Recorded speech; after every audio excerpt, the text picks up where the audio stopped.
Good evening, everybody. Can you hear me now? Thank you all for coming tonight. Welcome to the Port O'Connor Community Center and tonight's Port O'Connor Candidates Forum. My name is Bridget Berger, and I am the Secretary for the Friends of the Port O'Connor Library, one of the co-hosting organizations for the forum tonight. The planning committee consisted of myself and Darla Parker, who is the president of the Port O'Connor Chamber of Commerce, and she's going to serve as our timekeeper tonight, and Ronna Fishbeck, who represents the Port O'Connor Service Club. So our three organizations collaborated for this forum tonight. And the forum is not a political rally of any sorts.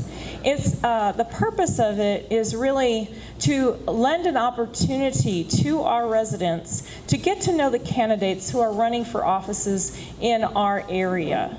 So it's your opportunity to post questions and hear their responses. The agenda for the evening, we will have the opening statements by each of the candidates. And then our organizations, the Friend of the Library, the Port O'Connor Chamber, and the Port O'Connor Service Club, have all developed 2 questions. Those questions will be posed to each candidate, and they'll have the first half of the program will be them responding to our questions, which they received a week ago. So they've had time to think about it, and you can hear what they have to say about the issues which represent our organizations. The second half, we will take a 15-minute break, and the second half of the program will be from questions that you want to ask the candidates. Now, when you came in, and if you didn't get a piece of paper, but when you came in, you should have gotten a piece of paper, maybe multiple, and a pencil to write your questions down. Now, if you didn't have the opportunity to get a piece of paper, raise your hand, and Kathy and Daphne will come bring you one. But during the first half of the program, think of your questions, and then at the break, we're going to collect those pieces of paper, and the planning committee and Bill, we will look through the questions so that we don't have duplicates, we don't waste anybody's time, and in the 15-minute break, we'll then come back and we will pose those questions from the audience. So that's your opportunity to ask questions, is through writing them on the note cards. Okay? Any questions? No? Okay. This is probably a good time to silence your cell phones. Thank you. We are also recording this event tonight. I'm trying with my little camera over there, and hopefully it will turn out, and we will post it on YouTube and some of the Facebook pages for our organizations. Many of you are on the Facebook page called Proud to be a Port O'Connor Woman, which our Judge Pomical, she is the admin for that Facebook page, and it's a delightful page if you don't know about it already. Lots of good information and positive thoughts there. I would like to recognize some of our county leaders here. Tonight we have with us Anna Cabela, District Clerk. You want to stand up, Anna? Thank you for being here tonight. I did expect Judge Pomical to be here. Kind of disappointed she's not here, but maybe she'll come in a little bit late. And I don't see anybody else. Oh, okay. Would you care to introduce them? Would also like to recognize quickly our new superintendent of schools for CCISD, Mr. Larry Nichols.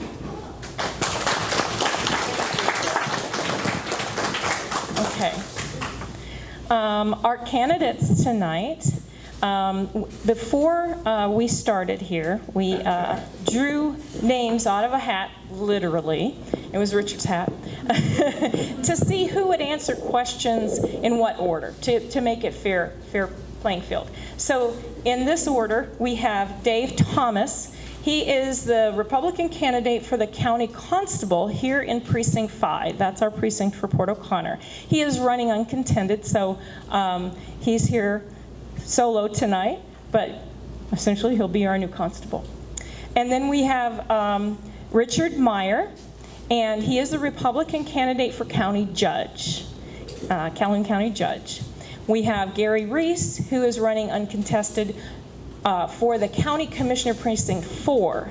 As you know, Kenny Finster is retiring after a number of years. We're sad to see him go, but Gary will be our next constable for Precinct 4. Commissioner, sorry. Constable, Commissioner, all these C words. Calhoun County. Good. And then we have Allen Tippit, who's the Democratic candidate for the county judge. Okay? Judge Palmical did just come in. Say hi to everybody. Working a little late. That's good. She works very hard for all of us. Thank you. I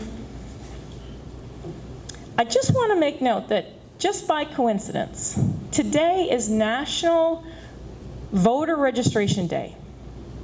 National. If you're not already registered to vote, please do so. The deadline for registration is October 9th.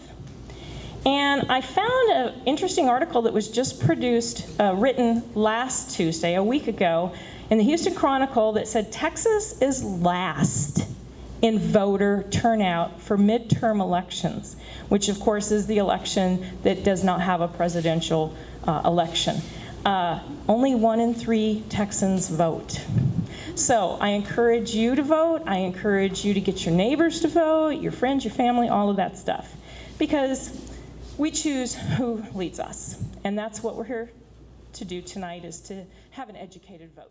I would like to introduce our moderator tonight. And I am just so thrilled to do that.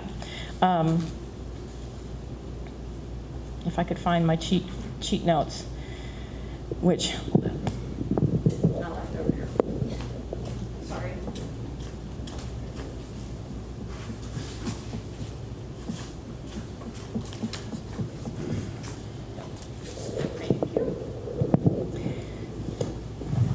Dr. Bill Harvey is the current president of the Calhoun County ISD School Board. And he's been a friend for a while. We've known each other from other circles. And until he sent me this, I didn't really know how wonderful he was. But he's pretty wonderful. He is a native of Fort Worth. He was a veteran in the U.S. Navy for 6 years. Thank you for your service. He has a bachelor's and his PhD is both from Texas A&M. However, as is mine, his master's degree is from UT. His master's is in public policy from the LBJ School at UT, and his bachelor's and PhD is in wildlife and fishery sciences. For 20 years, he worked for Texas Parks and Wildlife as a research and management biologist. He was actually located in Calhoun County from 2005 and worked for the county for several years. What I really am impressed with is that he wrote the successful grant to acquire Green Lake, which I think is outstanding. He's written numerous articles, won awards. He has written a book, which is really cool, called Texas Cemeteries, and won an award for that. I'm sure there's a big story behind that too. I would love to hear about it. And he is a wildlife photographer. He's gotten Best in Show several times. He's, like I said, currently the Calhoun County president of the school board, and he's the chairman of the advisory board for the Museum of the Coastal Bend in Victoria. So Bill is going to be our moderator tonight, and I hope you'll welcome him with me. All right, gentlemen, as you know, you will have 3 minutes for your opening remarks, and we will go in the order in which we were randomly selected here. So, Mr. Thomas, we will start with you. Is it on? There we go. Good evening. Thank all of you for being here. Thank you for allowing me to be here. To our moderator, to the 3 groups, the Service Club, the Chamber, and the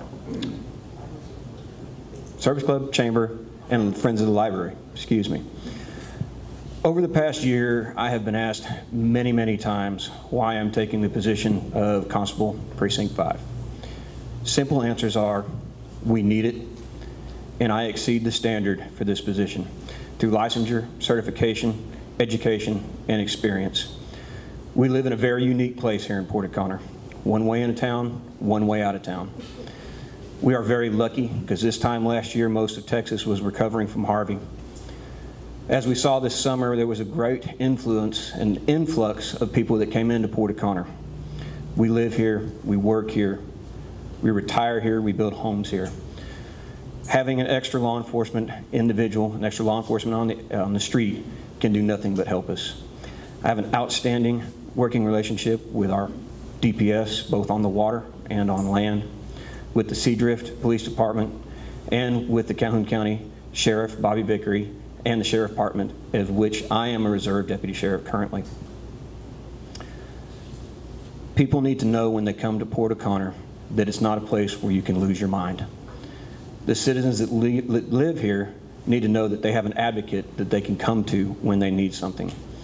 I have a very much community-based mindset for law enforcement, and will do everything I can to make sure that the laws of Calhoun County and the laws of the state of Texas are followed when folks come to town. We love them here. They bring economy. They come to enjoy our resources, but we have a major theft and a major drug problem here. I promise you that those are being worked on by the agencies that are current. However, an extra person can always help, especially someone that lives here, someone that wants to get to know every person in this room and every person in Port O'Connor on a personal note and a basis, to where if you see me on patrol, you wave me down, we sit, we have a conversation. We talk about what your concerns and what your needs are. Taking care of Port O'Connor, if you've seen my campaign, POC, protecting our community, is my number one thing to do. Thank you.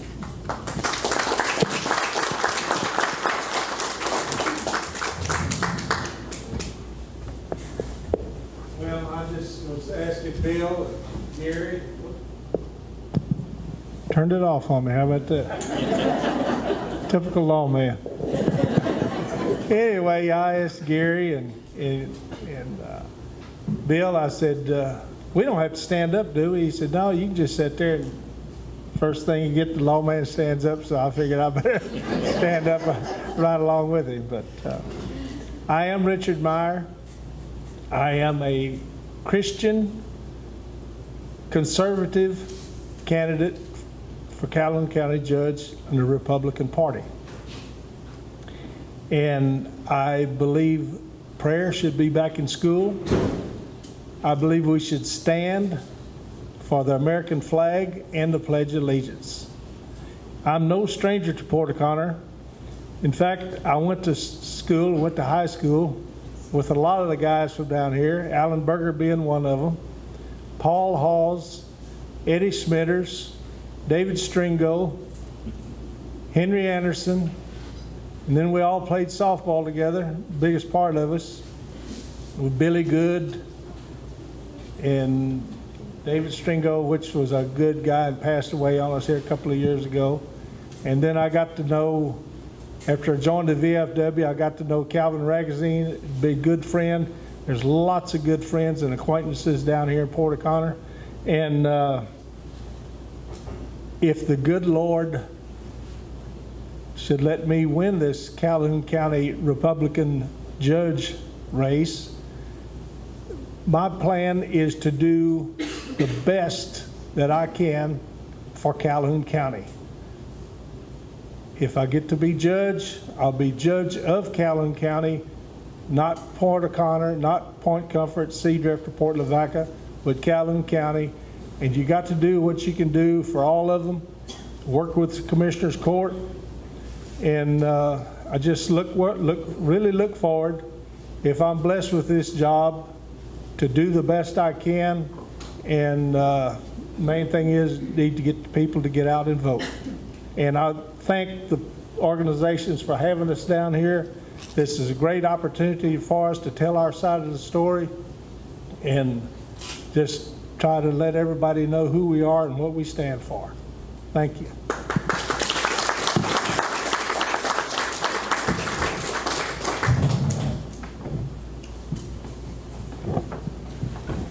Good evening, ladies and gentlemen.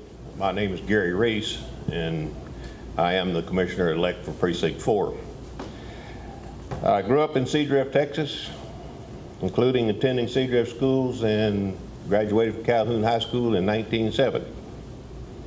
I have been living back in Seadrift again since 2005 with my beautiful wife Sandy of 27 years. We have 4 children, 13 grandchildren, a whole bunch of kinfolks, and a lot of good friends. I'm a member of St. Patrick's Catholic Church in Seadrift, and the Knights of Columbus, the Seadrift Chamber of Commerce, the Seadrift Community Choir, and a married life member of the Sons of Herman. I am also a past member of the Seadrift Volunteer Fire Department and a past member of the Olivia Port Alto Volunteer Fire Department. For 45 years, I've been involved in road construction, drainage, equipment, materials, and engineering. My work has included bridge and highway construction, maintenance, along with industrial, oil-field, commercial, and residential projects. I've operated and maintained virtually every piece of equipment used in road construction. I have worked for over 9 years for TxDOT, performing all aspects of maintenance on the state highway system. I have an excellent working knowledge of road construction materials. And for 28 years, I was Vice President of Operations for a large trucking company where I supervised 80 employees. Scheduling, dispatching, managing, and completing work assignments. I sought competitive bids daily and monitored the purchase, storage of sand and gravel inventories while I coordinated labor, materials, and equipment on jobs. I bid all the projects for the company and oversaw them and bid from bid to completion to be sure they came in as bid. This job also gave me an extensive experience in safety and human resources and in communicating with employees, suppliers, and the public. I thank the Chamber of Commerce, the Friends of the Library, and the Lady Service Club for the opportunity to come and speak with you tonight. I appreciate it.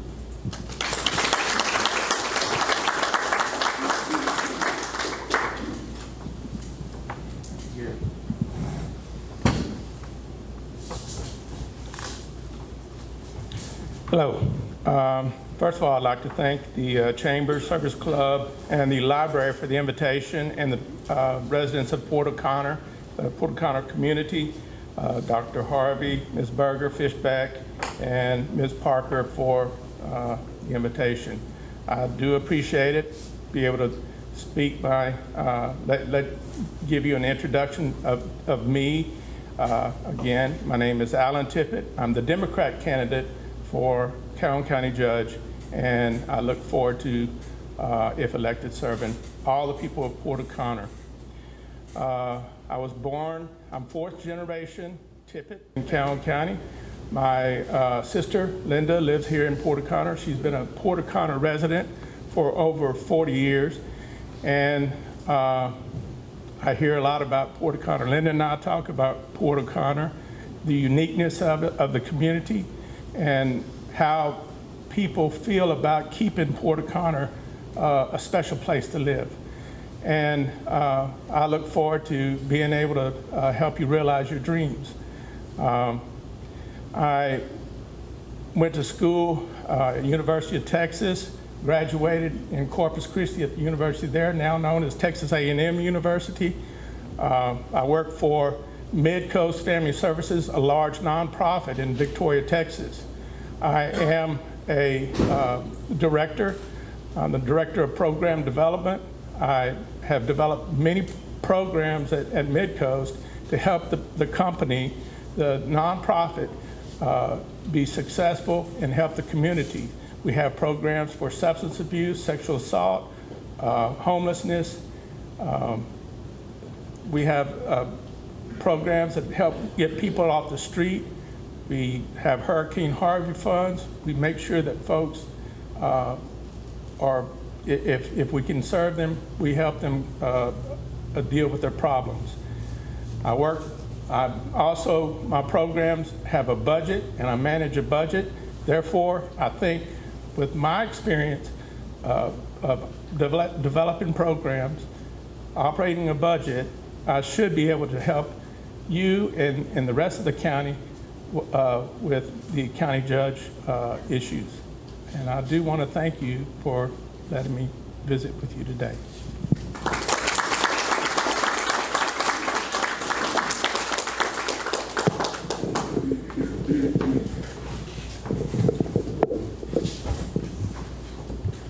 Candidates, we will begin the portion of this program through which we will tender questions to you that have been provided by the organizations that are sponsoring this forum tonight, the Port O'Connor Chamber of Commerce, Port O'Connor Service Club, and the Friends of the Port O'Connor Library. And we'll start with the first question. Again, we'll go in order to Mr. Thomas. This is from the Port O'Connor Chamber of Commerce. What are your priorities for the Port O'Connor area, and what changes do you plan to make? I think I'm going to stay seated so that my compadre is up here. My priority is, number one, to keep the streets of Port O'Connor a safe place. I plan on being seen. I plan on being available. Many times, just the presence of seeing a law enforcement vehicle or a law enforcement individual walking through is that community-minded policing, and it allows folks to give a moment of pause before they might do something that would be undiscretionary. Looking for illegal activity? Absolutely. There is proactive policing, and even though the eyes and ears of any police agency are sitting right out here, y'all are the eyes and the ears. In order to be an effective law enforcement personnel, you must be proactive. Stopping the drugs and the theft and assisting our other agencies is absolutely a major priority. Many people don't know exactly what a constable does, but I am bound by law when I take office to do the bidding of the Justice of the Peace. While the two entities are totally separate, Texas state law says that the constable must bailiff the judge's court, must serve the wants and warrants of the judge's court, and deliver the papers of the judge's court. So I plan on being there for our JP here in Precinct 5 and in Precinct 4 as needed and requested. I want to involve the citizens of Port O'Connor with what's going on. Many people have come to me on an individual basis and asked me, what are we doing about this? What are we doing about that as it pertains to the law? There is no better way to get something done than with a group of people. And being a one-man office, having the opportunity to involve the citizens, to have people sit down together is a big priority. The job cannot be done without the support of the community. So having that support and gaining it is also a great priority. Thank you.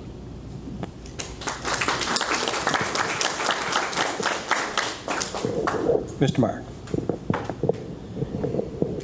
Port O'Connor falls under the Precinct 4's budget, which is overseen by Commissioner Gary Reese. And I just want to tell y'all that y'all are very fortunate to have Gary Reese to be your future Precinct 4 Commissioner. I've known Gary for a while. I've known his brother longer, and he's very knowledgeable, and he'll be able to help y'all a whole lot. I guarantee you that. But as county judge, you know, Precinct 4 is the biggest precinct of the 4 precincts in Calhoun County, and their budget reflects that. But that budget can only be spread so thin. But I assure you that as Calhoun County Judge, I will support any projects that the Commissioner thinks will help and or improve Port O'Connor in any way that I can. Thank you.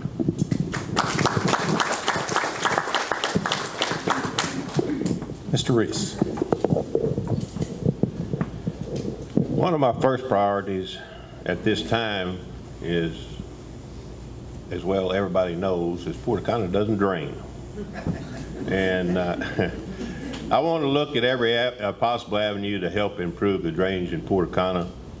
Port O'Connor is very unique, and it is also a challenge because Port O'Connor is very flat with less than 1/10 of an inch of fall from Adams Street, which is State Highway 185, to the Intercoastal Waterway. That's that much fall in 8 or 10 blocks it is down there to the water.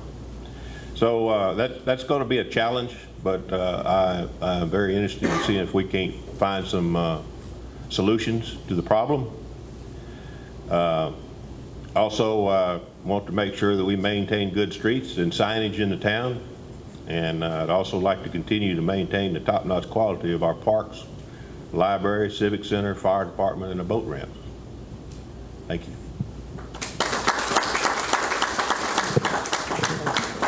Mr. Tippit. All right. What I'd like to do is listen to the residents of Port O'Connor about their needs, what they need to improve their lives and make things better for the community. I know working with Mr. Reese would be great. The thing about County Judge, he works as a team member with the chamber, with the commissioners. And so there's 4 commissioners, and I'm just part of that team. I trust that Mr. Reese will be listening to the Port O'Connor residents, and that we will have discussions about the needs of Port O'Connor.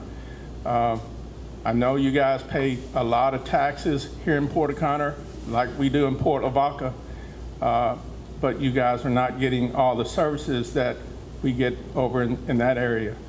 I'd like to see some of the services that we enjoy, that y'all be able to share that as well. So I look forward to improving your life, and my door will be open to you, and I am a good listener. Thank you.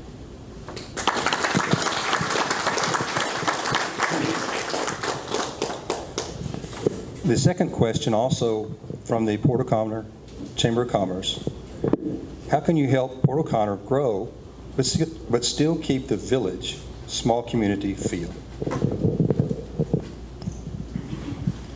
The good news is that I live here. This is where my family has its home, so I understand the village feel. I understand what it means to have had property here in Port O'Connor that I actually married into, so my family's been here over 20 years. We are a growing community, but yet there is no other place like us anywhere in the state of Texas, let alone on the coast. I want to assist the citizens and help educate. That way, as we continue to grow, we have the opportunity and the knowledge base to be able to handle that. We have a large base of influx of tourists, and those tourists are buying land, they're building houses, and our little community is growing. I want to be open. I want to be out and be seen without being an obtrusive entity within the community. That being said, not having people say, boy, he's out all the time, what's he doing? Instead of people having to say, he's out of the time. Sure, I'm glad to see him. I want to be receptive, but keeping our village the way it is in a safe community means that folks cannot come to town and drive 100 miles an hour down Byers Street like I've been told, or choose to drive their boat in any fashion that they see. Keeping our community safe and tight-knit will be the best way to keep us having that small village feel and allowing us to grow as we're going to, but making sure that we do it in a safe and effective manner.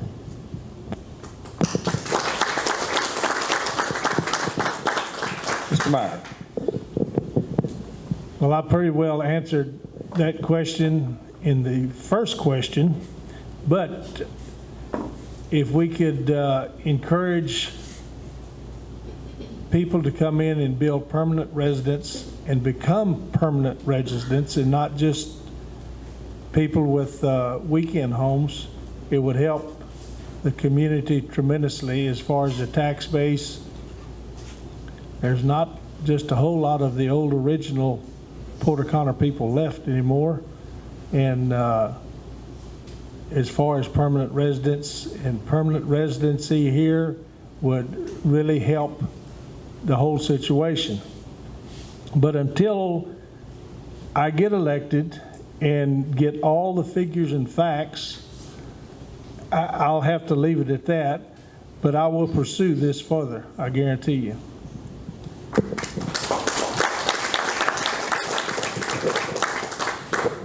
Mr. Reese. I strongly believe that you, the people of Port O'Connor, along with all the great organizations you have in this town, y'all hold the master plan of this community in your hands with all the passion and enthusiasm that you have. As your commissioner, I will continue to support the community and your efforts to the best of my ability within the letter of the law and budget constraints.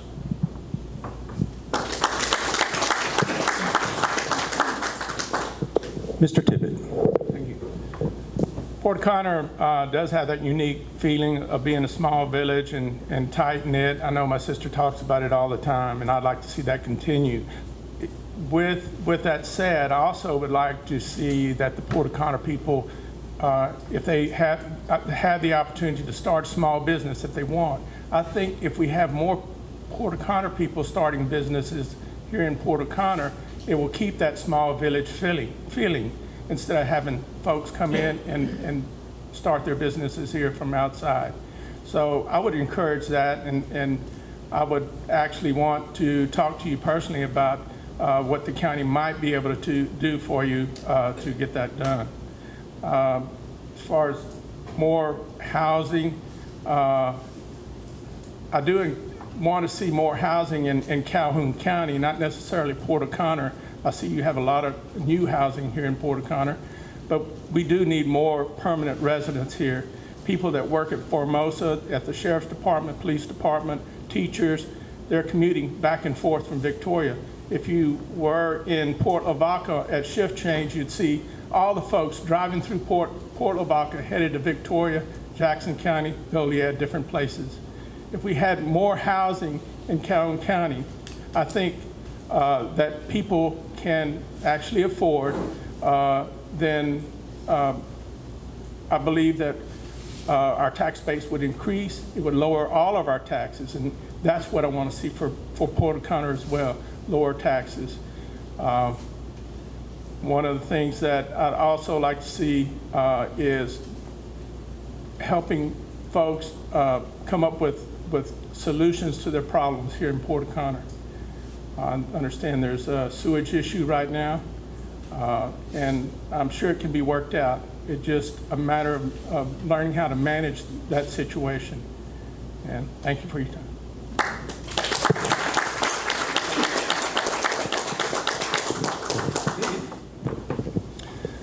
The next question is offered by the Port O'Connor Service Club. Tell us about A, your personal strengths that will make you effective at your elected position, and B, how can our community support our weaknesses to enable you, how can our community support your weaknesses to enable you to be more effective? I have a career that is based in service. Over the past 15 years as a commissioned Texas firefighter, a Texas paramedic, a member in the military as a medic, and a Texas peace officer, I've responded to over 4,000 calls for service. I'm not saying that I've seen it all, because any person that responds to 911 that says that hasn't, but I've seen a lot.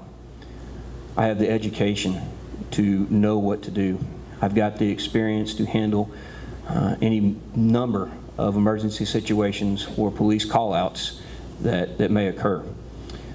The Sheriff's Department, so that everybody knows, will still be your primary 911 service, but if I'm in duty, I'll be able to respond because I'll be here. The second part to that question, my weaknesses. I'm a person that tends to take on a lot, sometimes more than the sideboards on my plate can handle. The support of the community and the community cohesion between law enforcement and that agency is where the citizens can help. I have a family, I have a business, I have a home here. I like to hunt and I like to fish. And I still have to make a living. I will still have to hold a full-time job in order to be able to do this constable's position. So my weakness will be filled by the cohesion that I have with the citizens, because you are the eyes and the ears of any law enforcement agency. As we move forward with this, we have not had a constable here in a number of years. It will be new for some people. But doing things the right way always helps fill weaknesses. Support from the citizens, hearing what y'all have to say, pointing things out that I don't see because I'm not going to be able to be on duty 24 hours a day. That's where my weaknesses can be filled. Thank you.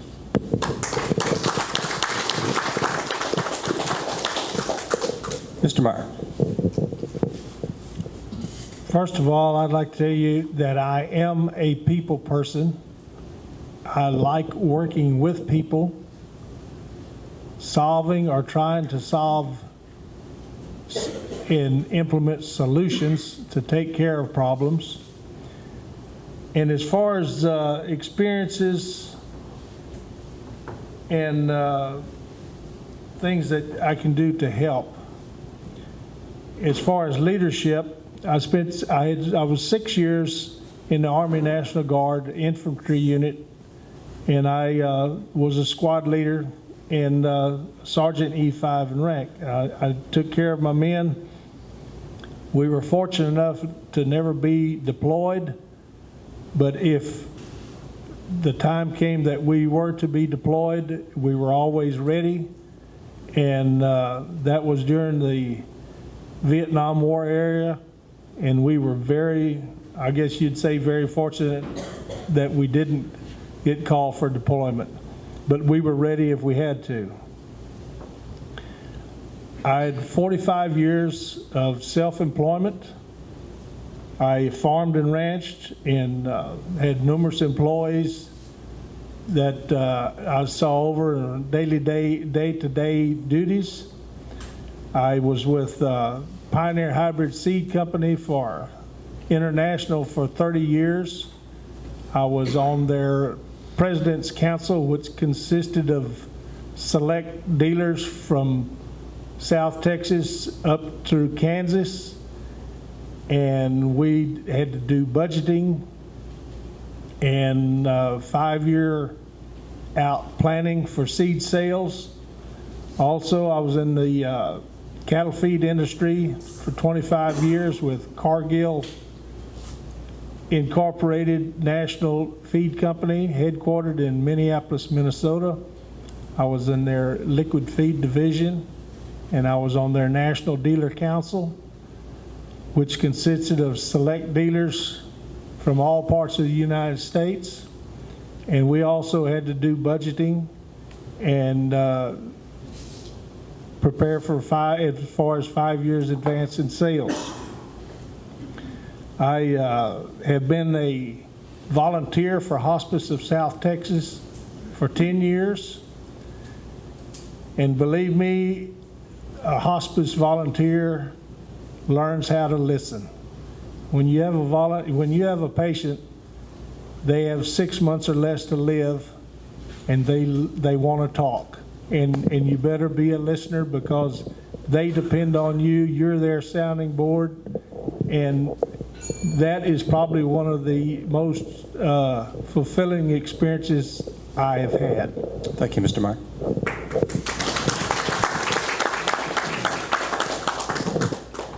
Mr. Reese.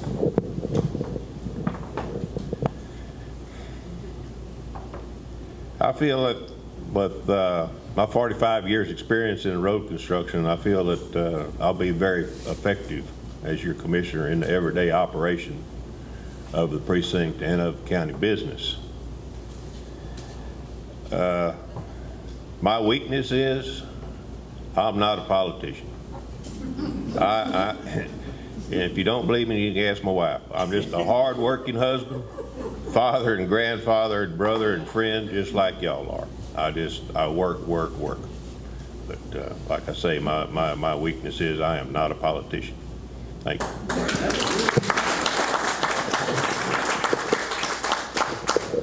Mr. Tippit. Thank you. Well, start off with, God gives me the strength to be here and be in front of the audience. I have crisis training that helps me deal with crisis situations. I know that as a county judge, we have to make decisions about different crisis situations, like hurricane things, preparedness, and that sort of deal. Budget management. I work for a nonprofit. A nonprofit's budget is very limited, and so we have to, look at all the resources that we have and see what we can do about making our projects work. And it's a very difficult thing, but with the appropriate budget management that we have, obviously we're getting our programs and our projects funded. I am a program developer. I look at a situation and I come up with ideas and solutions about different problems and issues that we might have, or different things that the community needs, and I'm able to develop a program to address those needs. In turn, I can do that for the citizens of Port O'Connor and Calhoun County. My weaknesses are, and you can ask my wife, I work a lot. I work a lot of long hours, and when I commit to something, I'm there, and I want to see the job through. I probably have a hard time delegating stuff, but I can do that. But I really like being involved. I'm a just committed person. Thank you.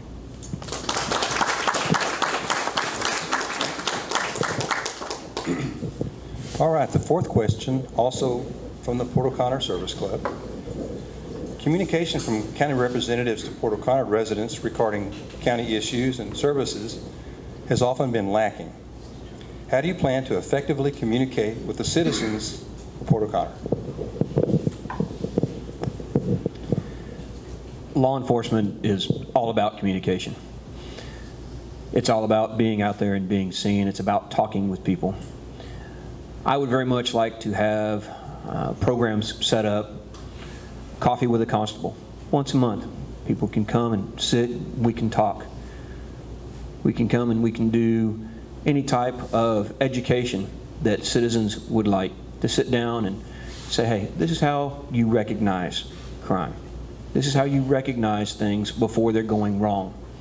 This is some of my experience, and within the law to help educate citizens on how to better protect themselves. A lot of people ask me a lot of questions that I can't answer on the nature that they're law enforcement, but there are many, many that allow a great answer to. As I said in my opening statement, our small-knit community, I would like to get to know each person that lives here on a first name basis. See each other in Speedy Stop, we wave. Call me on the telephone, I've got an issue, I need some help. Or just driving around, hey, what's going on today? You want to cut my yard too? You know, I mean, we're that kind of community, okay? We have opportunity here to hold community meetings. I think that the banding together of our citizens, such as Friends of the Library, the Service Club, it's hard to do things as one voice. But if we have multiple people together, we can absolutely get things done. And it takes a facilitator of that. It takes a place for that. And it takes opportunity and motive. Well, I'll bring the facilitation. The opportunity is there. We have our motive. All we got to do is get together. Thank you.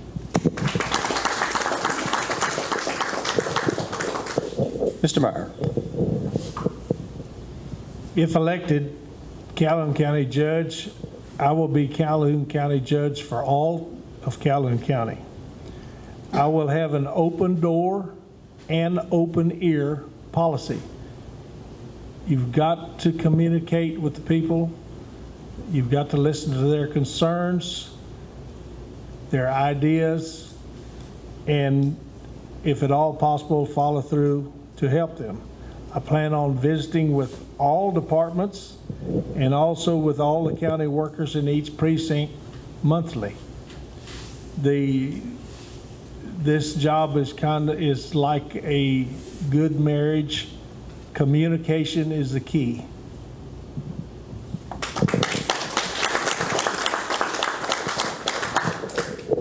Mr. Reese. I'm pretty much like Richard. In other words, I am an excellent listener, and my door will always be open to you if you have a question or an issue or problem. I will always do my best to solve that problem for you, and if I cannot solve it for you, I will get you an answer. Thank you.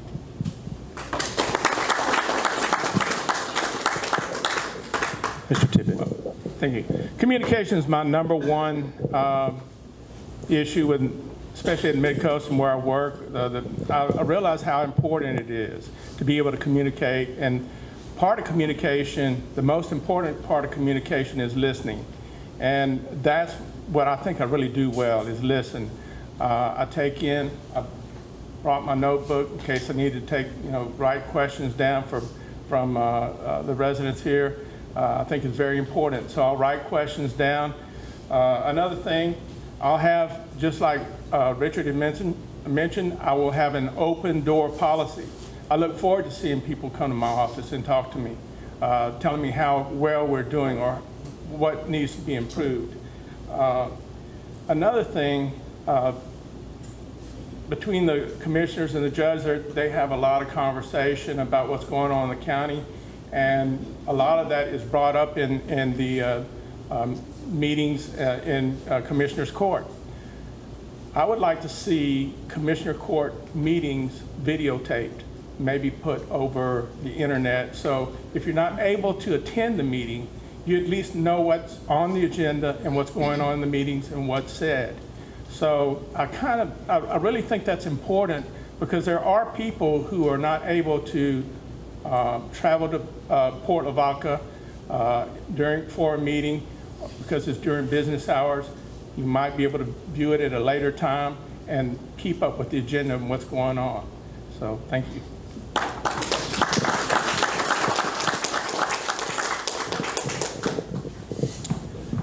This fifth question comes from the Friends of the Port O'Connor Library.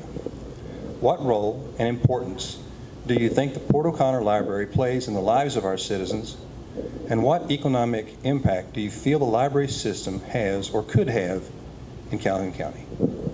Mr. Thomas. Thank you. How fortunate we are. Yes, sir? How fortunate we are to have a brand new library and an existing library is understanding to open. The economic impact. That library can be rented out, rooms for meetings. We can have movies that people would come and rent on DVD. It can be used for community settings. It provides another venue if this one is being taken up by a fishing tournament. It'll, because that happens. It provides, as a library does, a place of learning, but it provides the venue here for it, in that programs can be initiated, public education on any number of things, including law enforcement. How and why we do things as law enforcement. A lot of people don't know and don't understand how things are done. Place to do that. I hope that our library will start getting filled up on weekends. People coming for internet access, being able to pay for internet time because they don't have a computer here and they can't get work done on their phone. We have such an influx of people that come in that must get some work done. Well, hey, the library has printers, computers, it has the resources that you need. That can be a source of revenue to offset costs of the library. The knowledge is power. Well, with knowledge also comes revenue.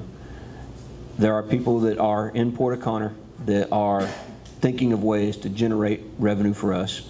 And however, I don't sit on the library board. I have talked with many people that are friends of the library, and the programs that are thought about coming in seem to be very good for me, and to me, And being able to generate and put back into the library, that's going to be a good thing. It will offset some costs for sure.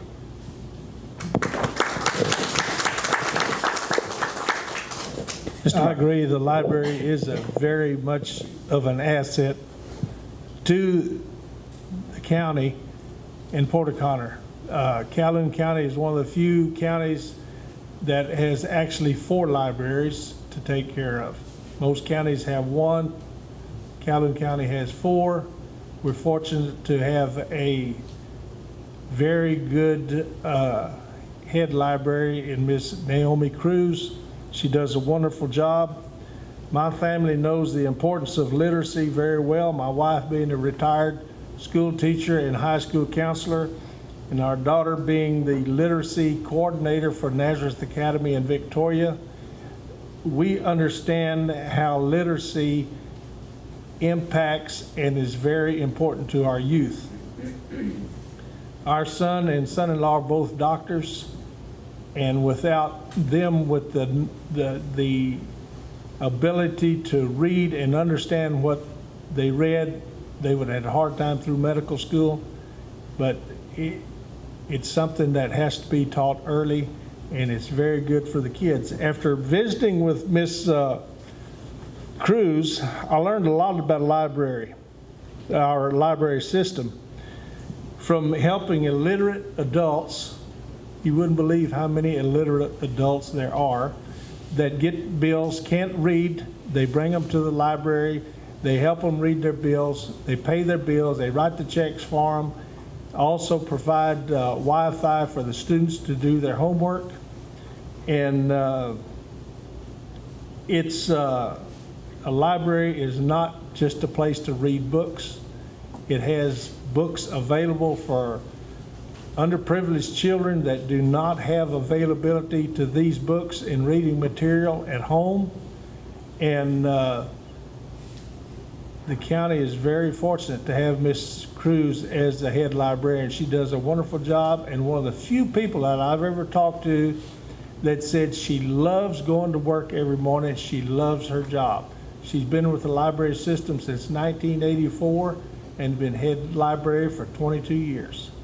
And we're very fortunate to have her, and she understands the budgeting system and all that, and we just the library deal is a tremendous asset to the county. Whether it brings in money, economics from renting out the buildings, that's great, but it is a tremendous asset just by what it does for our youth.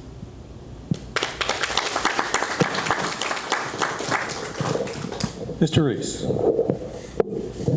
I think Richard said it all, but the library does play a very important role in the lives of the citizens of Calhoun County, and with the wealth of information not only to the children but that's available, not only to the children but to the adults also.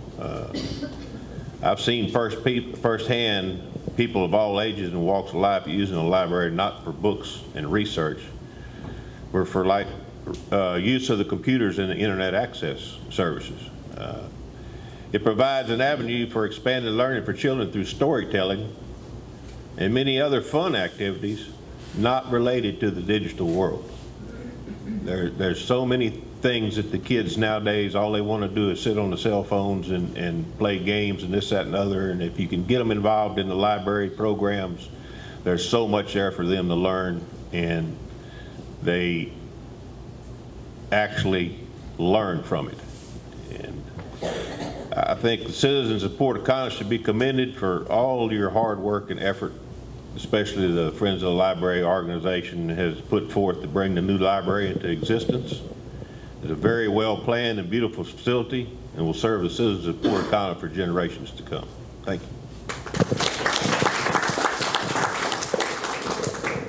Mr. Tippit.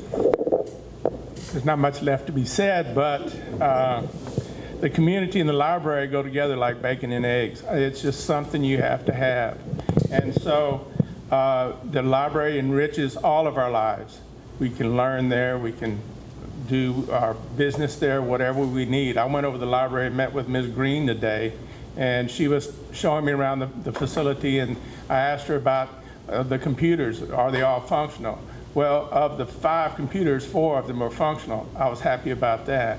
But I asked her, I said, do we have a lot of adults come in the library? She said, yes, you'd be surprised. They come in and pay their bills and use the computer to do research and that kind of thing. And I was really encouraged about our library being used, our Calhoun County Library here in Port O'Connor, that the good citizens of Port O'Connor helped get started. I really think that we need to utilize our library, and I think it plays a very important role in Port O'Connor. The education, the students' education that comes out of the Port O'Connor schools, they are always highly commended. They get good marks when they come over to the public schools in Port Lavaca. That's due to the commitment of the teachers. My wife's a teacher. She knows the importance of a library.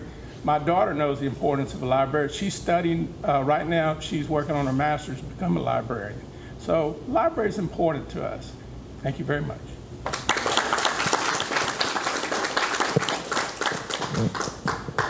Okay, the sixth and last question in this segment, again from the Friends of the Port O'Connor Library. The county library system has been a low priority in the county budget, especially in funding the maintenance and repair of computers, providing full-time staff to allow for better library hours, and ensuring that all branches have comparable assets and inventory. Do you plan to support better funding, and if so, how? Now, the good news for you, Mr. Thomas, is you do not have to respond to this question because We had a meeting before, and this does not pertain to my office, so I will forfeit my time to these gentlemen. Thank you. Mr. Meyer.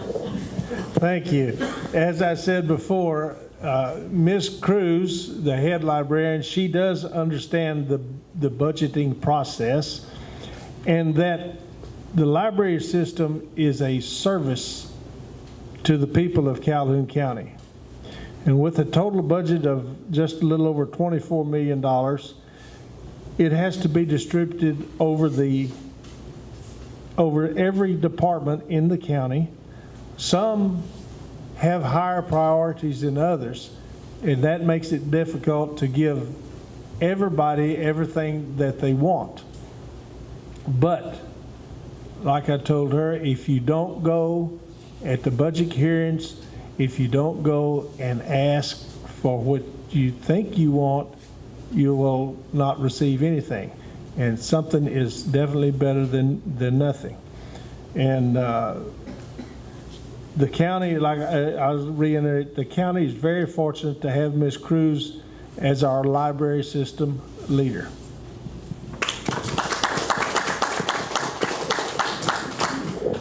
Mr. Reese. Although I've studied the budget to some extent, and there are many, many agencies involved in the extensive budget process in Calhoun County. And I feel Take care of the that entire county and all of our libraries. I can tell you this, that there are grants and different programs that will help certain libraries. One of the things I will do is help encourage folks to search for grants. The county would be happy to look at that and also support those grant applications, and that way we can get more funding for the libraries. Maybe even solicit some of the surrounding industries for more funds for the library. We all know how important it is. The computers, they need repairing. Right now we have one down here in Port O'Connor. Books sometimes have to be replaced. There's videos that people check out and use, need new videos, need new books. I think there's money out there. We just have to look for it. Thank you.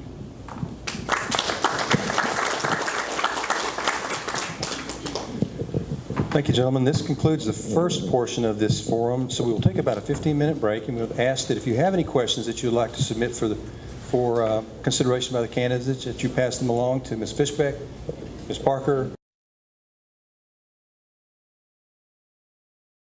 Thank you, everyone. At this point, we will tender the questions to the candidates that we've received from the community. And in some cases, we've taken a couple of questions, 2 or 3 questions that might cover the same subject. We combine those.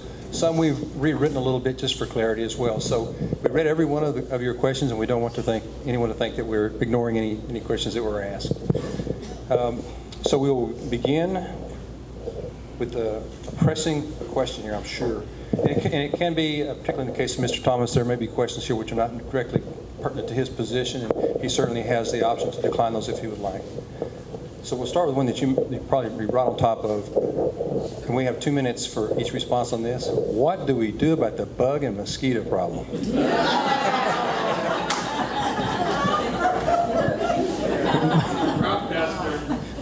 My friends, I respectfully, as that does not pertain to law enforcement,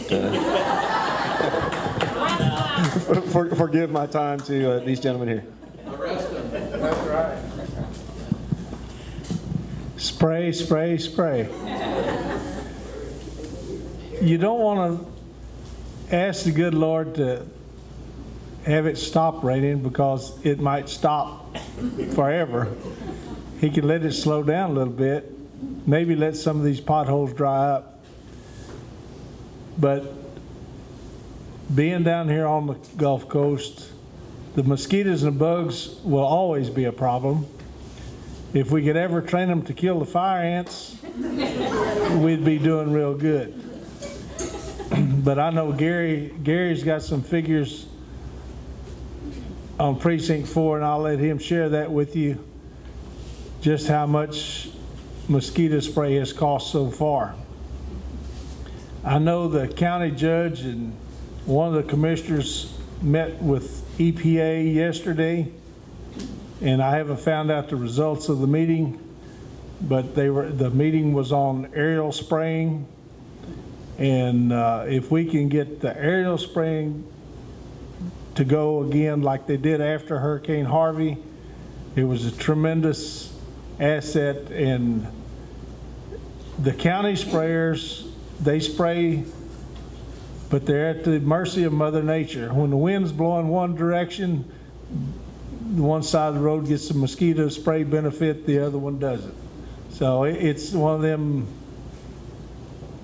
pardon the expression, damn if you do, damn if you don't situations when it comes to mosquitoes and the bugs.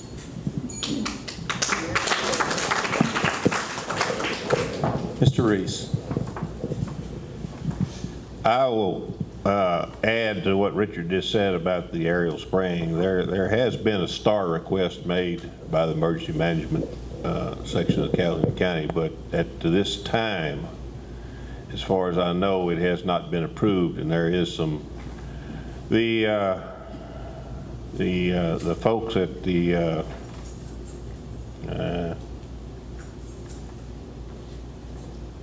that take care of this is they're asking for a lot of stringent things that haven't been able to be produced yet. In other words, it's not quite the same situation Harvey was in. Even though Governor Abbott declared our area as a disaster area, in other words, their rules for the aerial spraying have gotten a lot more stringent since then, and they say that at this time that the mosquito problem is not as bad as it was after Harvey. Maybe they ought to come down and visit us.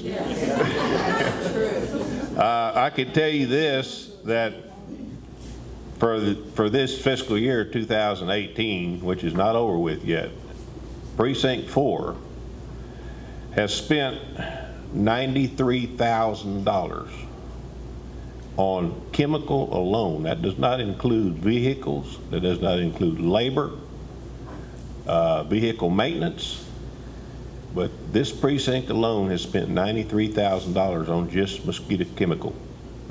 So we are spraying, or they are spraying. It's just, you know, I think the mosquitoes are being born faster than we can kill them. So, thank you. Mr. Tippit. Coming in Port O'Connor today, I was looking on both sides of the road on what to me was known as Powderhorn Ranch and then LaSalle Ranch, and I noticed all the low areas still full of water, mosquito breeding areas. The ditches still full of water.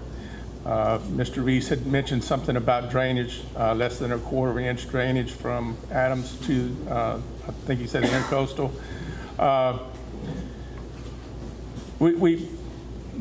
It's a health risk issue.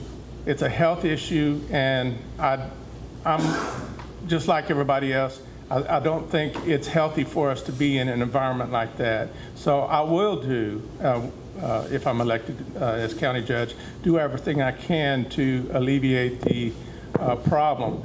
You're not going to get rid of all of them, but you can. I think we can do better than what's being done now. A couple of days ago, I was moving a sign off of 185. And I got in the ditch and walked over to my sign, started pulling my stakes out. I was going to move it to a different location, something I thought was a better spot. And things were going great. And then I pulled the stakes up, cut the sign away, and started walking back to my truck and realized, hey, mosquitoes are about to carry me off. My arms were covered, my back, my front, and I was breathing. And I thought, oh my goodness. The mosquitoes were really tough. So I chunked the stuff in the back of my truck, and I thought, okay, if I just can get away from this one spot, because they know I'm here, get away from here, and then I'll finish putting things up like they should be. But I was really surprised about the number and size and the amount of mosquitoes that I dealt with in that one short time. Thank you.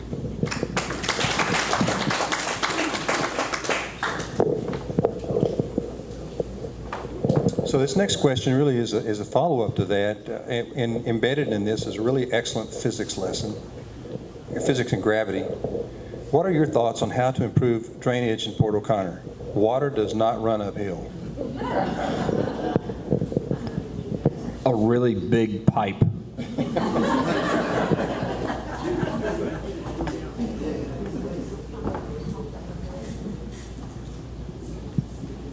You know, I was visiting with the Carters the other day, and this subject came up. And Miss Brenda said, well, you can drive out 1090, and there's these big ditches, Maxwell Ditch and so on. And I said, yes, Maxwell Ditch has been a big ditch since I was a kid, because I grew up in that area, still live out there. But where Jackie and I live, just behind the airport on Holloman Road, we're 34 feet above sea level. Compared to, I don't know, maybe the highest spot down here might be 9 feet, if that. And you've got to have elevation to drain water down. And I give them an example, like if you dig a ditch right here in this floor and fill it up with water on this end, it's going to go to the end, or maybe the middle, it's going to stop. It's going to be hard to eliminate the drainage. And it was mentioned about the Lane Road area being so low. Well, I've been all over that country horseback when Mr. Raymond Matson had cattle on the old Tooman property. And we'd be out there gathering cattle in the middle of the summer when it was dry, and there would be places with water up to the horse's belly.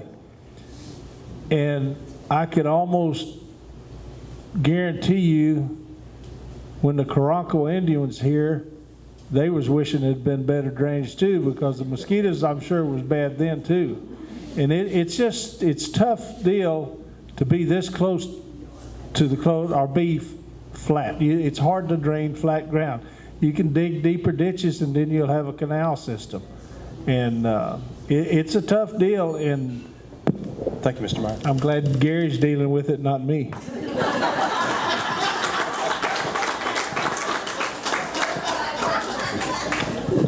Mr. Reese.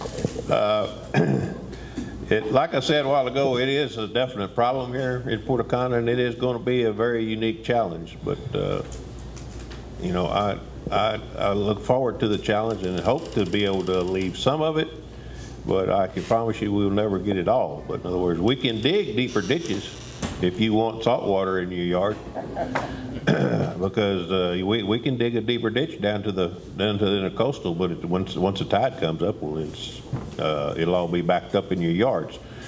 But and that's another problem. In other words, normally when we have these large rains like we've been having, you either have a tropical system or something to that effect, and you have abnormally high tides. That affects the drainage of this town immensely, because it won't let the water get out if the tide's too high. But like I said, I look forward to addressing it and seeing if we can't find some things that we can do to fix the problem. Mr. Tippit. Thank you. Well, God made a lot of this country low. That's what he intended for it, and unfortunately, mosquitoes are here. But we're living here in Port O'Connor. And again, I think it's a health issue. It's a health risk, so many mosquitoes. I know that we don't have a lot to work with as far as elevation and that type of thing, but look at New Orleans. They're below sea level, and they're maintaining a dry area. Maybe lift stations or something of that nature, write for grants and see if we can get something like that to move the water on and get it out of Port O'Connor area. The ranches around here, that's another issue. But locally, right here in the small community, I think, again, maybe with money coming in from grant writing and that kind of thing, we could get maybe a couple of lift stations that would alleviate some of the water here. Thank you.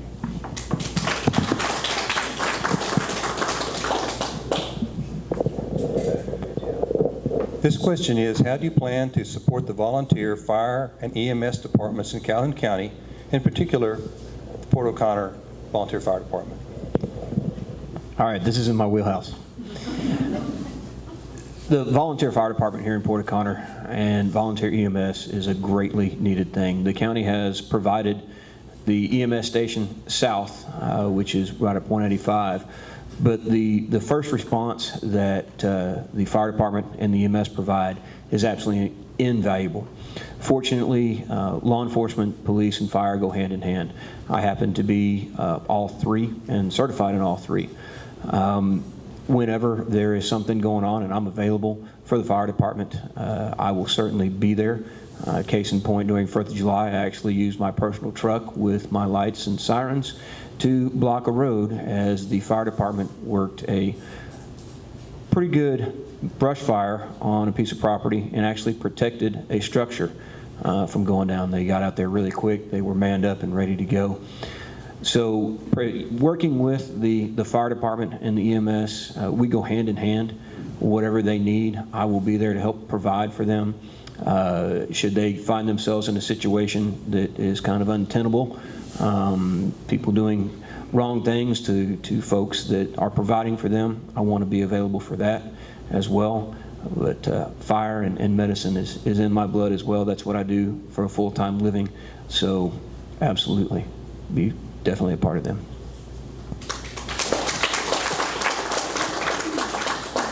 Mr. Meyer. Grant money is available out there. If you know how to get it and got somebody that can write the grants as good as Mr. Harvey, maybe we can recruit him to help the volunteer fire departments. But also the industry in the county. I know Formosa, they provided new fire trucks for all the volunteer fire departments in the county. And incoming industry, everybody kind of thinks these tax abatements are bad, but we got to get them here. There's so many other people that offer a tremendous amount more, trying to lure them there. There's what they call in lieu of taxes. It's money that they can provide. We need to get that and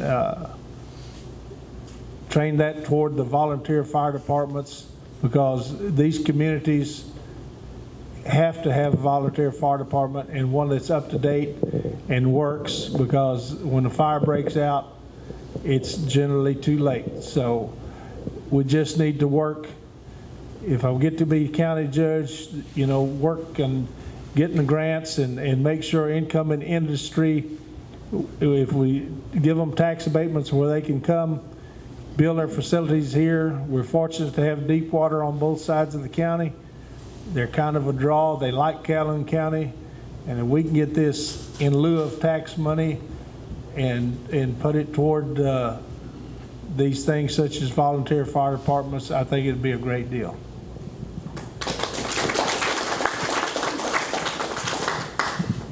Mr. Reese. I support the volunteer fire departments of this county very much. I think they are very necessary for our lives and for our residences and for protection. As I said earlier, I was a Seadrift volunteer fireman and also Olivia Port Alto. I remember going to fires and wearing 2 different size rubber boots because that's all we had. And sometimes we didn't even, we only had maybe 1 or 2 pair of boots, maybe 1 or 2 sets of bunker gear. But things have changed over the years. The departments have gotten so much better due to the grants and to the generosities of the industries around. But I feel it is necessary for the support of the volunteer fire departments around because they are a very necessary thing in this area.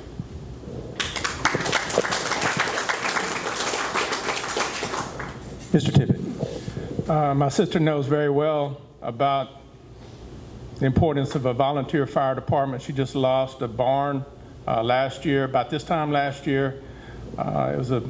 It set them back. It was really a tough loss. She almost lost her home too. So we know the value of volunteer fire department. Industry does get those tax abatements, but I don't think they know exactly what kind of breaks they are getting. And I think what we need to do is probably bring their awareness up about how much of a break they're getting and then how much they're actually doing for the community. Yes, they've gotten fire trucks and that kind of thing, but I think we could get more for our volunteer fire. We just got a brand new fire station out, volunteer fire department out in 6 Mile, visited that on grand opening. It was a beautiful place. I know that I talked to Gary Crone Jr., a volunteer fireman here in Port O'Connor, and he tells me, he says, our equipment's is in good shape. He says, what they'd really like to have is a little bit bigger facility. But equipment wears out.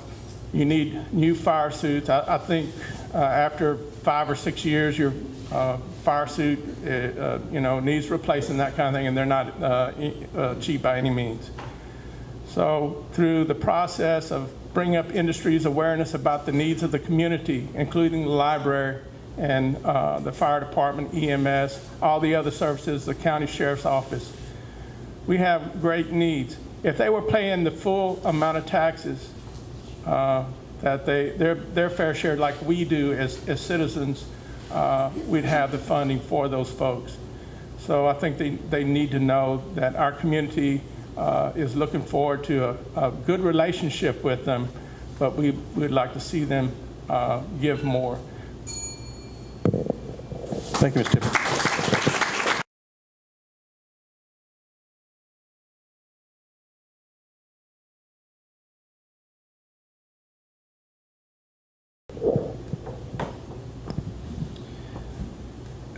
As far as the law enforcement side of this, the people that come here, that use our beaches, that use our waterways, need to understand that the laws of the state of Texas apply to them.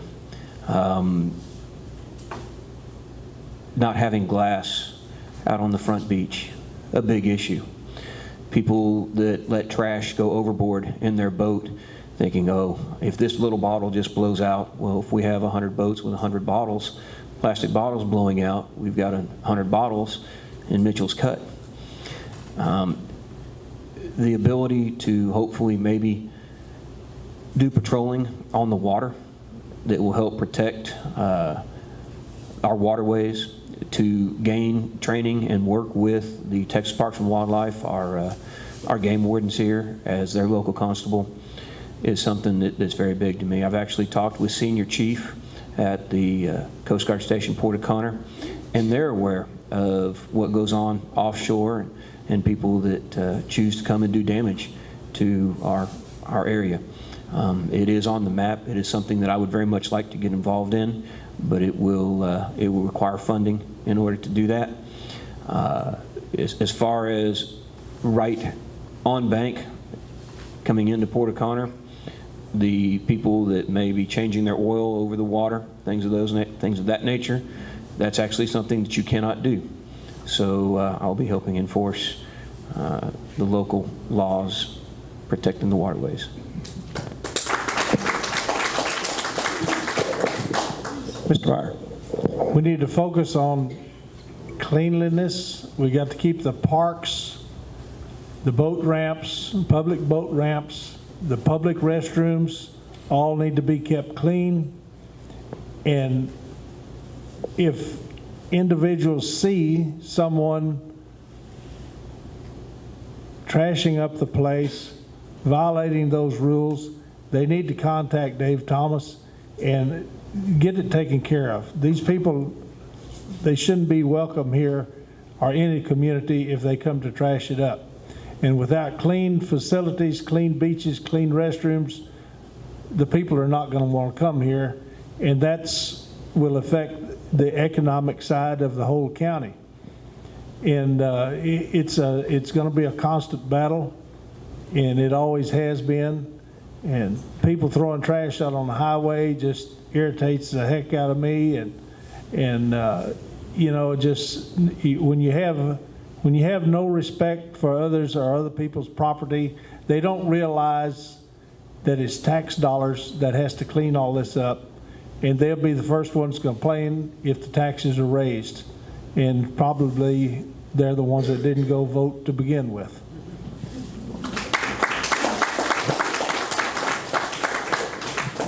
Mr. Reese. The cleaning of the beaches and restrooms and boat ramp and everything here in Precinct 4 is a very large part of the budget. And the more we can do to keep the beaches clean and areas that it would be less expense for us to have to clean it as often as we do. And I encourage anybody that if they see anybody trashing the beach, to, like Richard said, be sure and get a hold of Mr. Thomas or the county Sheriff's Department or whoever you deem to get a hold of. But in other words, it's very important that we keep the beaches and areas here clean, and so the tourism will come to Port O'Connor, and the people, all people, even the people in Port O'Connor and the tourists can enjoy the facilities that we have.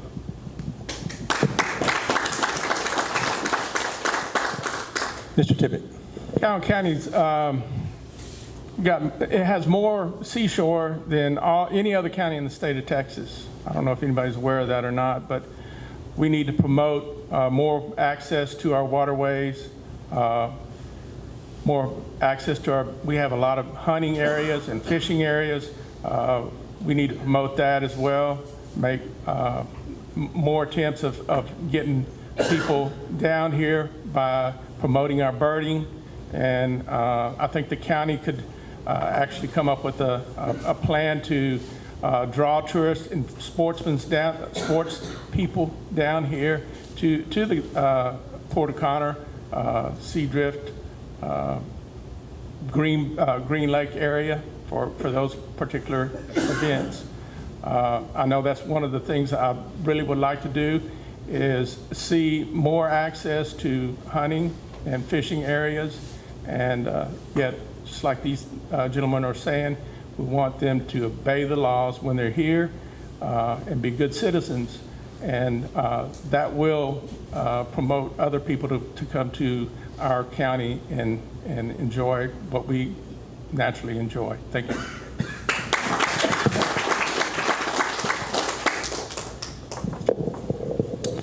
All right. What plans do you have for repairing potholes and asphalting other residential roads in Port O'Connor?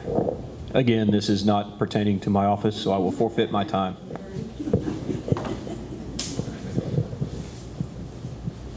Well, Gary, I'm sorry, but I'm going to pass this to you also.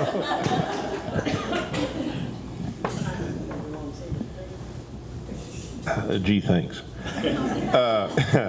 No, the repairing of potholes is an ongoing thing that has to be done on a routinely basis, because if you don't, then if you don't get in and cover fix the hole, then the problem becomes a subgrade problem, and once you have a subgrade problem, you have a serious problem. So it's very important to make sure that we fix the potholes in a timely manner. As far as I presume they're talking about chip coating the roads, seal coating. That's done on an annual basis. I know with my employment with the state, we had a 4-year plan, and we would put these roads on this plan, and every year they have a seal coat program where we would go in and seal these certain roads. And the idea of the 4-year plan is to eventually get everything done before you have to come back and start on the ones that you've done previously.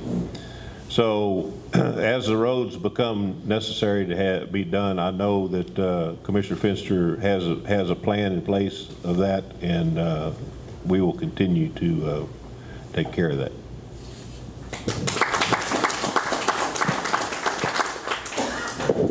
I know as Precinct 4 Commissioner, Mr. Reese will be looking at the areas and having his ears open to the community about potholes and problems with the road.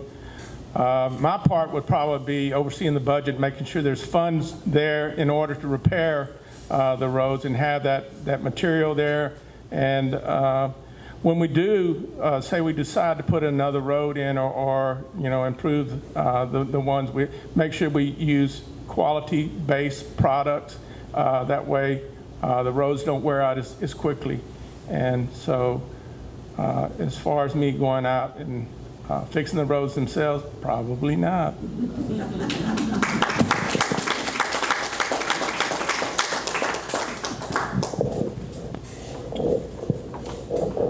Can you enlighten us regarding means for enforcement of local nuisance ordinances in Port O'Connor, which is, of course, an unincorporated community?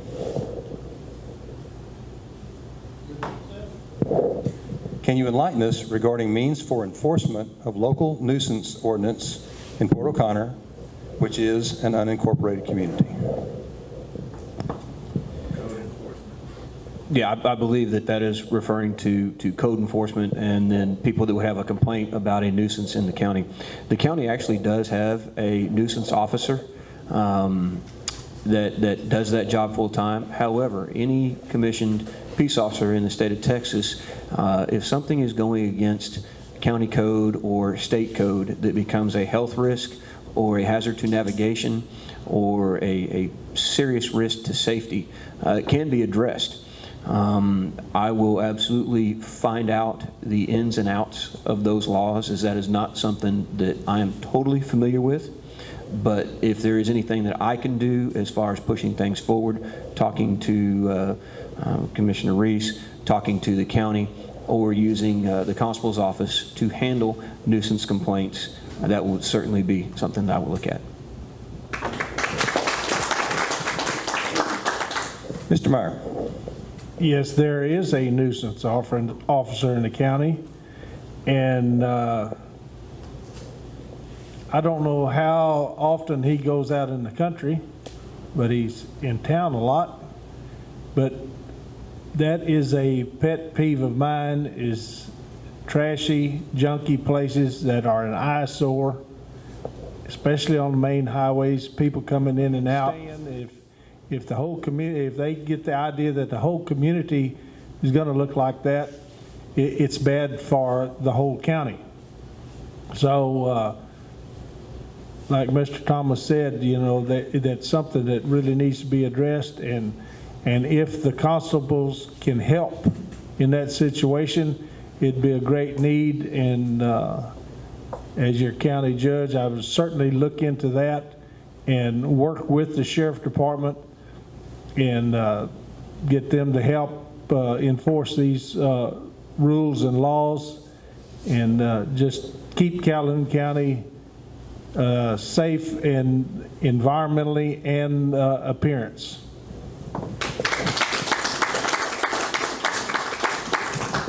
Mr. Reese.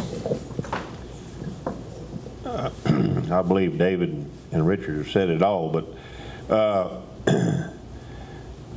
like I said, there is an enforcement officer in this county, and I agree with Richard. I do not like to see trashy places, torn down houses, and or deteriorated houses and mobile homes and whatever. And I encourage you to call the enforcement people if you have a problem. And if you don't seem to be able to get any satisfaction with that, well, don't hesitate to give me a call, and I will see if I can move that forward for you.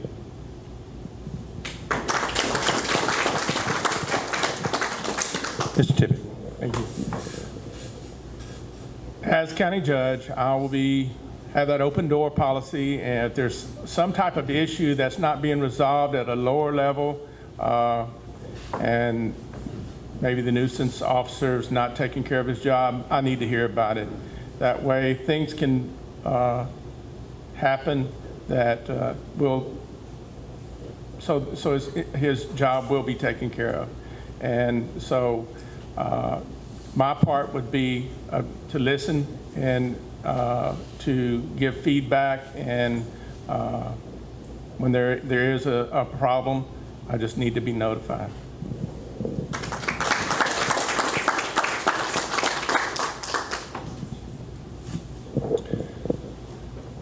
And the last question of the night from the audience.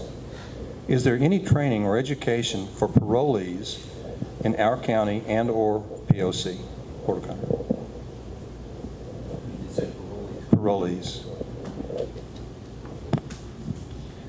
I'm going to forfeit my time here, as this could be a conflict of interest, and I am not up to date on this subject. I kind of have to say the same thing. That's something that I would definitely have to research. I'm not familiar at all with policies and procedures of parolees, and I know they deserve a chance outside in the world, but it's going to have to be the proper way. And as far as right now, I don't know what that proper way is, but if I get elected, I will certainly look into it and check it out and see what kind of help we can get with that program.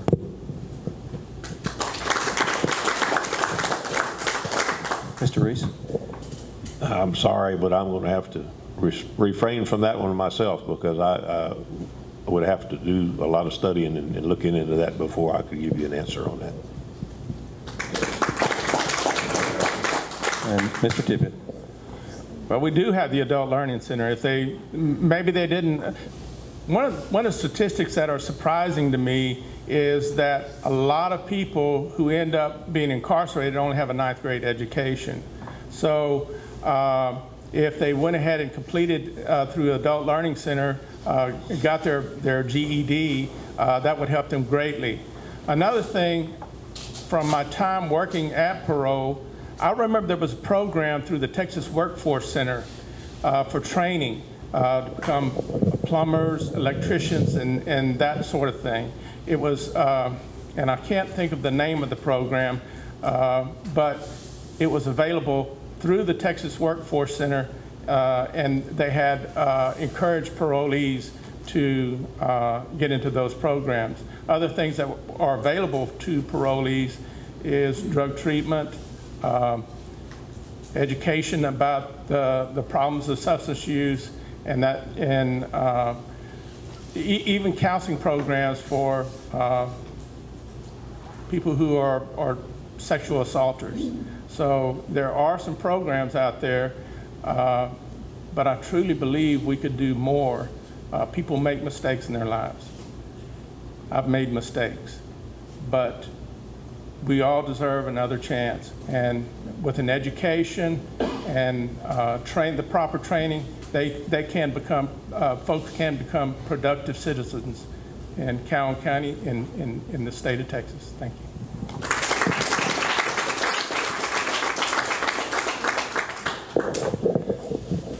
Gentlemen, that concludes the questions from the sponsors of the event tonight and from the audience. So you each now have 3 minutes for your closing remarks. Again, thank you so much to you, sir, for facilitating, to Ms. Berger for putting this together, the Friends of the Library, the Chamber, and the Service Club. My friends, I am honored and I am humbled to be your new constable. Come January 1st, I will hit the ground running as best as I know how. It's going to take support from y'all, and I will support you. My family is 100% behind what I'm doing. I believe that Port O'Connor is probably about the best place on the coast you can possibly live. I have no intentions of trying to change things here. I have no intentions of trying to tyrant. My intentions are to be a community-minded, productive part of the community. I believe that many times just seeing law enforcement out on the street, getting out and talking with people, as I've already said, is one of the biggest deterrents. Listening to what folks have to say, being a part, and help protect our community, POC. Everybody's put that together, I hope, POC, protect our community. That in conjunction with the other law enforcement officers in the county and of the state, having that extra person out there is going to help out a lot. I want to be available as much as I possibly can to everyone here, to all of the citizens of Port O'Connor, to the county. I will not only be patrolling it here, I'm going to go in and I'm going to help other precincts, because the whole county could always use help. But I will spend my time, my weekends off, I will be on patrol. You may not see me during the day because I choose to take patrol duties at 2 o'clock in the morning to 6 o'clock in the morning. I was once asked about a year ago if I plan to keep regular hours. I want everybody to know that this is a part-time position. Regular hours are almost impossible to keep, but I took it as something a little bit different. Regular hours to me mean getting up at 4 in the morning and getting to bed at 7 at night because I work a 12-hour shift. Regular hours to me as a police officer mean not letting the bad people know what time I'm going to be out. If I choose to patrol from 9 in the morning to 2 o'clock in the afternoon, go in and take a nap and start back up at 11 o'clock in the evening and go till 5 in the morning, that's what's going to help curtail our crime and our drugs. So regular hours to me, whenever I can be out there, that's the regular hours. I appreciate y'all for coming. I appreciate y'all for letting me have the opportunity to take this position, and I look forward to getting to knowing every person in here, your neighbors, and everybody around here in POC. Thank you. Mr. Meyer. If elected Calhoun County Judge, I will be the judge for all of Calhoun County. I'm very familiar with the county. If I didn't farm in certain areas, the 16 years I was farming, in the past 50 years, I've been over 95% of Calhoun County horseback, gathering cattle, all the different ranchers. I know where the low spots are. I know where the water stands, where the water drains, and where it doesn't drain. Like I said before, I will have an open door and open ear policy. I want to listen and visit with all the departments and all the constituents I can. And I want to encourage more housing, more apartment buildings, even RV parks. As much construction is going on in these plants and will continue growing on, the housing part is going to play a tremendous part in the outcome of our county.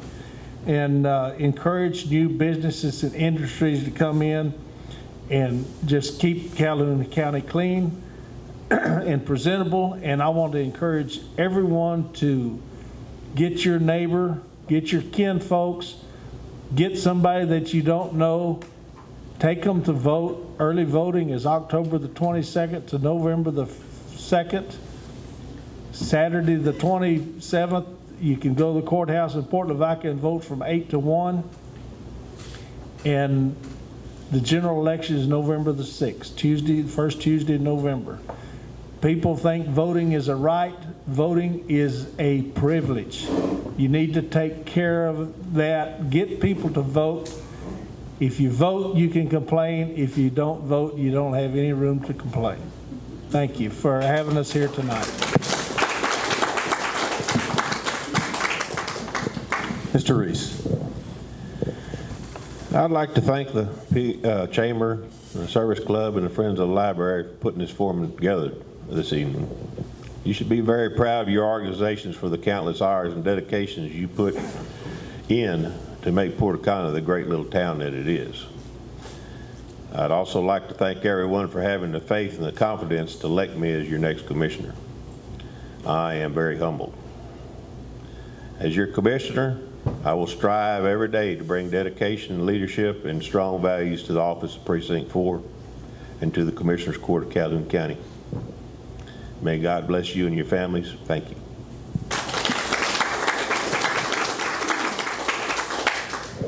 Mr. Tippit. Thank you. I look forward to being your county judge. Of course, I'm going to need your vote. Just like Richard, I've farmed. I've done all sorts of things here in Calhoun County. Matter of fact, one year while farming, I put my equipment down too deep, and I cut the water line, and I found out I cut off all the water to Portocana. So I'm the one. That's been a while back, though. I was quite surprised. Oh my gosh, what did I do? But I do look forward to serving the entire county. And I think that I have a lot to offer. I listen well. I know how to develop programs. I know how to ask for money. I know how to negotiate. And I feel confident that I'll be a good county judge. And with God's guidance, I'll be a good Christian county judge. God bless you.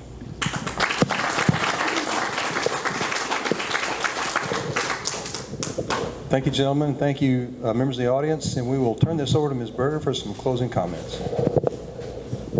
Yes, I want to thank everyone for coming out tonight. I'm flattered that you're here. I hope that this has enriched your knowledge and the education you have about these wonderful gentlemen who are here to serve our county.